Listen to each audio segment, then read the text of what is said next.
la production de pétrole. Notre pays va entrer en plein ère de production du gaz à partir de 2025. Notre ambition est de maximiser l'impact local des hydrocarbures et d'en faire une locomotive de la diversification économique.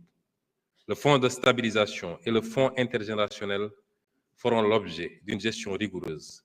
Nous veillerons concomitamment à prévenir et à réduire les impacts potentiellement négatifs de ce secteur sur l'environnement et sur le développement des autres secteurs de l'économie, notamment la pêche.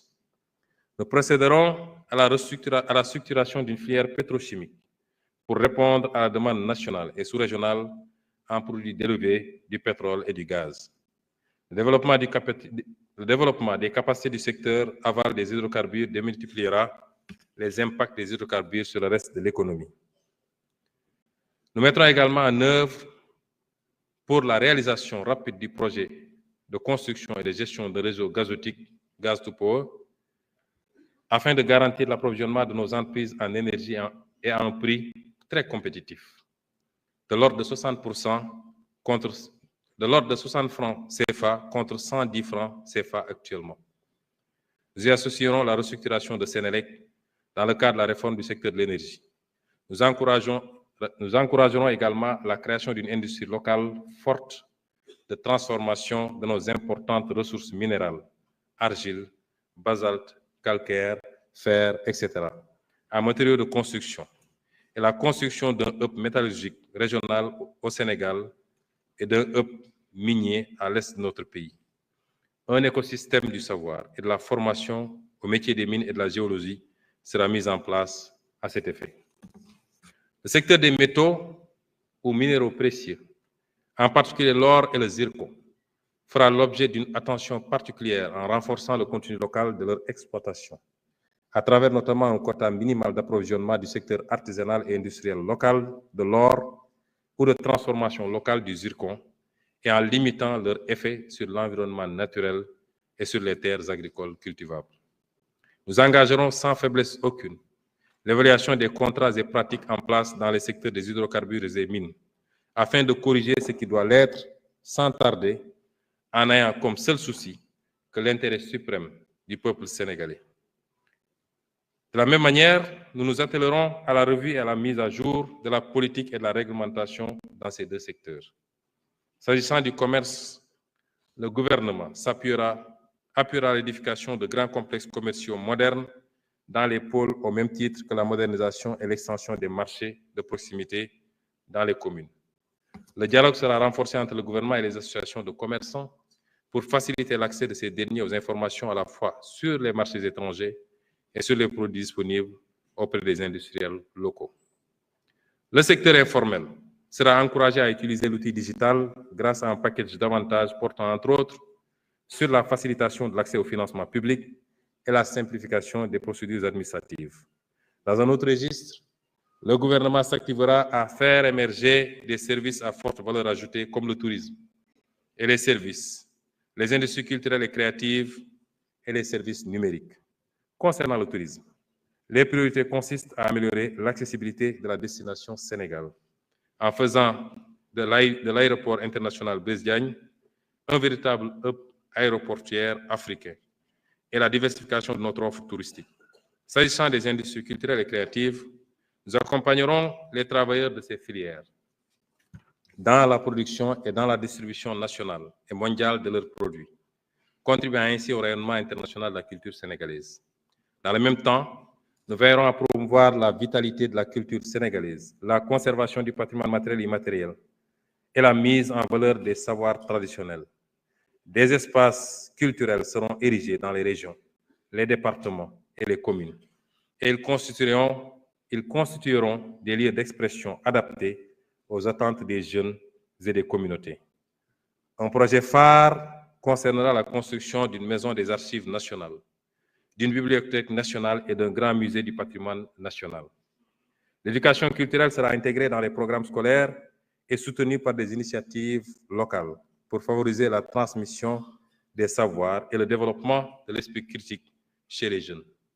Les médias joueront un rôle central dans la valorisation du patrimoine, mais aussi dans l'ouverture sur le monde et la perméabilité à l'innovation grâce à un soutien accru à la production de contenus culturels accessibles à tous.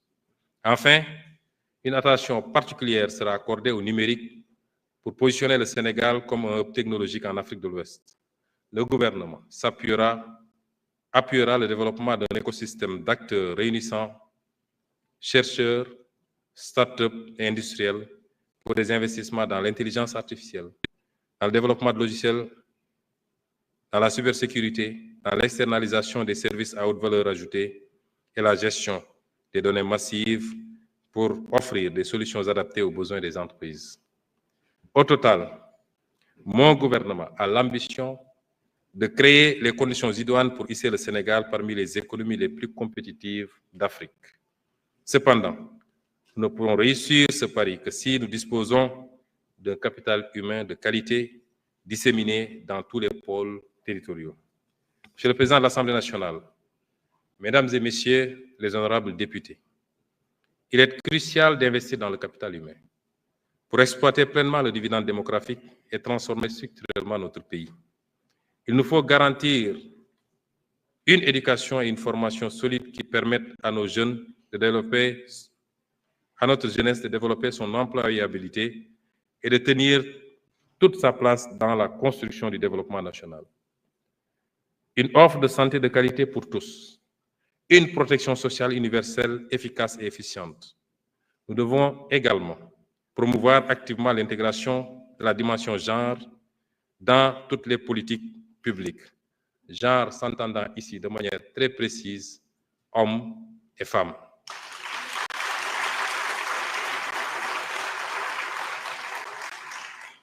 Pour assurer un accès équitable à tous les citoyens, hommes et femmes, à toutes les opportunités économiques et à tous les emplois disponibles. La politique du président de la République, son Excellence Bassirou Diomaye Diakhar Faye, en matière d'éducation sera réalisée en orientant notre système éducatif vers la formation des citoyens adossés à son socle endogène de valeurs africaines et spirituelles et bien préparés aux défis du développement durable, des sciences et technologies, du numérique et de l'intelligence artificielle. Le système éducatif que nous allons bâtir offrira à tout Sénégalais, quelle que soit sa situation sociale, les compétences générales et spécifiques lui permettant d'apporter sa contribution au développement de son pays. L'obligation scolaire, 10 ans, sera appliquée dans toute sa rigueur, avec pour ambition une réduction du taux de déperdition scolaire à 10% au maximum. Des passerelles diplômantes et des accompagnements sociaux renforcés seront introduits, en particulier pour les jeunes filles. La modernisation des infrastructures éducatives s'accompagnera d'un recrutement conséquent d'enseignants bien formés et bénéficiant continuellement de programmes de recyclage.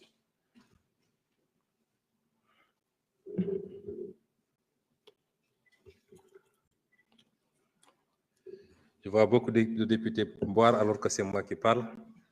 Pourquoi que...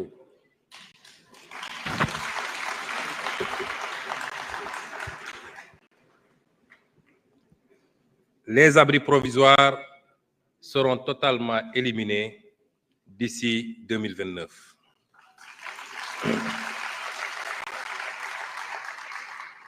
Les technologies émergentes comme l'intelligence artificielle seront introduites dans les curricula et davantage d'élèves seront orientés vers les filières sciences, technologies, ingénierie et mathématiques. Le multilinguisme sera promu, d'une part grâce à la généralisation de l'enseignement de l'anglais à l'élémentaire et d'autre part par l'utilisation des langues nationales dans le système éducatif et de formation pour que tous nos enfants sachent lire et écrire dans au moins une langue nationale. Les DARA seront entièrement intégrés dans le système éducatif et mis à niveau pour ce qui concerne leurs infrastructures, les équipements et référentiels.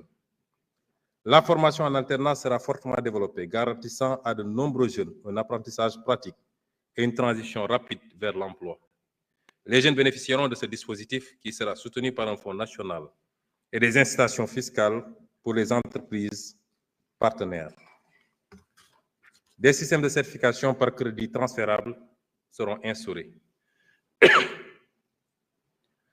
Les dispositifs d'apprentissage traditionnels auprès d'artisans et d'entreprises informelles seront appuyés pour permettre à des centaines de milliers de jeunes d'acquérir des compétences reconnues sur le marché du travail.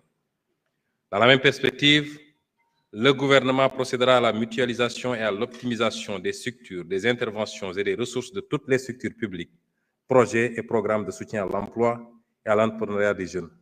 Une grande coalition pour l'emploi sera mise en place, ainsi qu'un observatoire de l'emploi et des qualifications professionnelles, qui sera un véritable système d'information sur le marché de l'emploi. Le développement de l'emploi local se fera également à travers l'attribution de nouvelles compétences aux collectivités territoriales pour le soutien aux activités dans les principaux bassins d'emploi comme l'agriculture, l'élevage, la pêche, l'aquaculture, le commerce, l'artisanat et le tourisme. Un service civique professionnalisant sera introduit. Il aidera à accompagner l'acquisition de compétences professionnelles que les jeunes pourront exercer, notamment dans les travaux d'intérêt public. Concernant l'enseignement supérieur, la finalisation des chantiers de toutes les universités et établissements d'enseignement supérieur public, notamment Hassan Sek de Ziguinchor, Sine Saloum, El Hadj Ibrahima Niass, Amadou Makhtar Mbow, Gaston Berger de Saint-Louis et Ibader Thiam, permettra de répondre aux besoins croissants des étudiants et de stimuler la recherche appliquée. De nouvelles universités seront construites dans les régions qui n'en disposent pas, afin de rapprocher l'offre d'enseignement supérieur aux populations. Un rééquilibrage sera effectué pour orienter un plus grand nombre de bacheliers vers les filières scientifiques et techniques. Les filières de formation professionnelle supérieure seront développées dans tous les départements du pays qui bénéficieront tous d'un institut supérieur d'enseignement professionnel, ISEP, en alignant le référentiel de formation sur les besoins en compétences des pôles. Une politique de développement des stages pour tous les étudiants sera mise en œuvre. Pour garantir la soutenabilité financière de ce vaste chantier, un nouveau modèle économique éducatif sera mis en place reposant sur le partenariat public-privé, des financements basés sur la performance et l'autonomisation financière des établissements. Les bourses d'études incluront une composante de stages professionnels, tandis que les établissements seront encadrés et encouragés à générer des revenus à travers la valorisation de leurs expertises et la recherche appliquée. Un dialogue permanent et constructif avec les partenaires sociaux du système d'éducation et de formation permettra de bâtir un pacte de stabilité au sein de l'espace scolaire et universitaire. Dans le domaine de la santé, nous devons continuer d'offrir des soins de qualité accessibles à toutes les couches de la population avec des professionnels motivés. Nous insisterons sur l'amélioration de la gouvernance avec un accent particulier sur les ressources humaines, le financement, l'organisation et la gestion.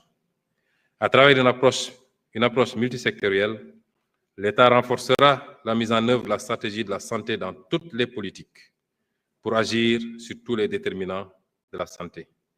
Dans toutes les régions, des unités de détection et de prise en charge précoce des maladies chroniques et des épidémies seront mises sur pied, de même que des services d'accueil, d'information et d'orientation fonctionnelle avec du personnel bien formé et qualifié.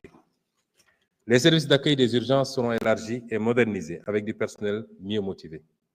Des financements innovants seront recherchés, y compris par le biais de la promotion de la culture de l'épargne pour la santé et la portabilité de l'assurance maladie. La digitalisation intégrale de la santé se fera à travers le déploiement des plateformes numériques et systèmes d'information digitalisés. Le tout dans un cadre respectant les principes éthiques et garantissant les droits des acteurs. Le dossier patient informatisé, déjà disponible, sera mis à l'échelle au fur et à mesure avec une approche régionale. Le projet d'industrialisation pharmaceutique sera mené avec soin, aussi bien pour les médicaments que pour la production de vaccins, avec l'appui des partenaires au développement et du secteur privé local. La pharmacopée et la médecine traditionnelle ne seront pas en reste, elles seront mieux encadrées dans le cadre de la mise en fonctionnalité optimale de l'Agence sénégalaise de réglementation pharmaceutique et de la Société sénégalaise de la pharmacie nationale et d'approvisionnement. La pratique du sport participe à la santé. On a tendance à parler de sport qu'en termes de compétition. Chers députés, je vous invite à beaucoup pratiquer le sport. C'est pourquoi nous développerons des infrastructures sportives de proximité dans les communes du pays, en partenariat avec les collectivités territoriales pour favoriser la pratique sportive de masse par la population.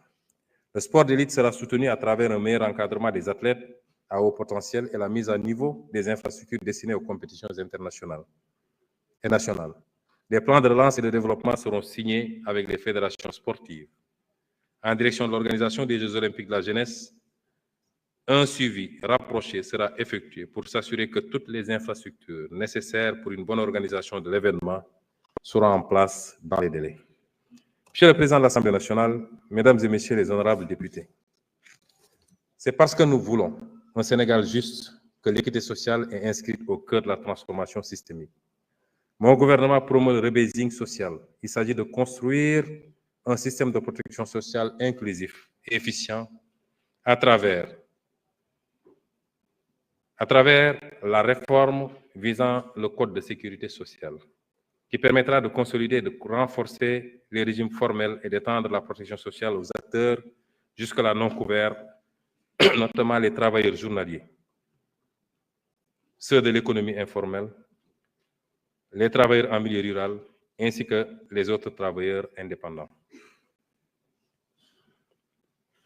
La préparation pour adoption par l'Assemblée nationale d'un nouveau code du travail dont la vocation sera de promouvoir et de sécuriser l'investissement, mais aussi de renforcer le système de contrôle en milieu de travail. La consolidation du dialogue social tripartite, État, employeurs et syndicats, pour assurer la stabilité sociale à travers la signature entre les partenaires sociaux d'un pacte social consensuel et durable. L'extension de la couverture des filets sociaux, à travers le dispositif de la carte d'égalité des chances pour les personnes vivant avec un handicap, l'application effective des textes relatifs au recrutement de quotas parmi certains groupes sociaux, la réforme du registre national unique, un meilleur ciblage et une promotion de l'entrepreneuriat auprès des bénéficiaires des bourses de sécurité familiale, ou encore la modernisation de la gestion de la couverture sanitaire universelle. Le renforcement des droits et de la protection des femmes contre toutes les inégalités de genre, contre toute forme de violence et pour leur autonomisation économique. La protection des droits des enfants, quel que soit le milieu de résidence, notamment pour l'accès à l'enseignement préscolaire, à l'éducation de base, à la nutrition et à la santé, ainsi qu'à toute forme de violence physique. Le phénomène des enfants de la rue retiendra toute notre attention pour une solution globale et définitive. L'aménagement d'un nouveau système intégré de protection et de promotion des personnes âgées, qui inclura en plus des aspects sanitaires et sociaux, la valorisation des compétences des retraités qui souhaitent les mettre à la disposition de l'État et des collectivités. La lutte contre la vie chère, comme moyen de mise en œuvre du droit à l'alimentation pour tous, en renforçant les moyens d'intervention des services en charge du contrôle économique partout dans le pays, en plus de renforcer l'éducation et la sensibilisation des consommateurs. La rationalisation des subventions à l'énergie, pour qu'elles bénéficient essentiellement aux ménages pauvres. Je veux parler ici du ciblage pour éviter que les plus riches bénéficient beaucoup plus d'ailleurs de ces subventions que les plus démunis. Par ailleurs, l'équité sociale ne peut être évoquée sans accorder une priorité absolue au retour des déplacés du conflit en Casamance. En effet, l'élection de son Excellence, le président Bassirou Diomaye Faye à la présidence de la République, a signifié que la perspective d'un Sénégal juste, prospère et souverain passait d'abord par un pays pacifié dans son intégrité et un peuple plus que jamais réconcilié. Depuis le 2 avril 2024, pas un jour ne s'est achevé sans que mon action et mes pensées ne soient tournées vers la Casamance, cette partie du territoire national qui a été meurtrie pendant 42 ans par la violence née de l'enchevêtrement, des incompréhensions et des manipulations de toutes sortes. Des avancées significatives et louables dans la restauration de la paix ont été réalisées ces dernières années. Reste donc maintenant à parachever le processus de pacification totale et définitive de cette région naturelle aux potentiels infinis. Mon gouvernement, sous les orientations de M. le Président de la République, s'y engage et y œuvre quotidiennement avec ouverture, mais dans la fermeté quant au principe de l'unité nationale. C'est pourquoi l'une des premières mesures que j'ai prises sur ce dossier, sur instruction du président de la République, a été de tenir un conseil interministériel pour le retour des déplacés dans leur village. Ce conseil, qui a consacré l'ambitieux plan spécial Diomaye pour la Casamance 2024-2025, d'un coût provisoire de 54 milliards de francs CFA, avec la mise en place, respectivement, dans les régions de Ziguinchor, Sédhiou et Kolda, d'un comité régional inclusif de pilotage, prévoit notamment de renforcer les capacités institutionnelles et budgétaires de l'ANRAC, chargé de coordonner l'exécution des interventions, de mobiliser le financement des opérations de déminage d'un coût estimatif de 15 milliards, de recourir en priorité aux très petites et moyennes entreprises et à la main-d'œuvre locale dans la conduite des projets gouvernementaux ou appuyés par l'État. De créer une expertise locale pour l'entretien et le maintien des infrastructures, du matériel et des équipements, de prévoir un dispositif adapté d'accompagnement des déplacés pour assurer l'employabilité et l'emploi des jeunes et des femmes en créant les conditions d'un développement continu d'une expertise locale pour l'entretien et la maintenance des infrastructures. Monsieur le Président de l'Assemblée nationale, Mesdames et Messieurs les honorables députés, pour ce qui est du développement durable, nos actions seront inscrites sous le sceau de la promotion d'une gestion durable des écosystèmes naturels et de la conduite d'une transition énergétique juste et équitable. Au regard de la transversalité de la problématique, des cellules de développement durable seront mises en place au sein de tous les développements ministériels. La gestion environnementale sera axée sur l'utilisation rationnelle des ressources naturelles et une veille permanente afin de renforcer la résilience des écosystèmes. Pour cela, le gouvernement va concevoir et mettre en œuvre un programme de conservation et de résilience des écosystèmes. En plus de l'accélération de la mise en œuvre du programme de la Grande Muraille Verte, nous présenterons devant l'Assemblée nationale un projet de loi sur la biodiversité et nous instituerons de nouvelles aires protégées permettant de couvrir 30% du territoire terrestre, marin et zones humides du pays. Chaque aire protégée sera dotée d'un plan d'aménagement et de conservation durable. La résilience aux risques climatiques et la durabilité environnementale ne feront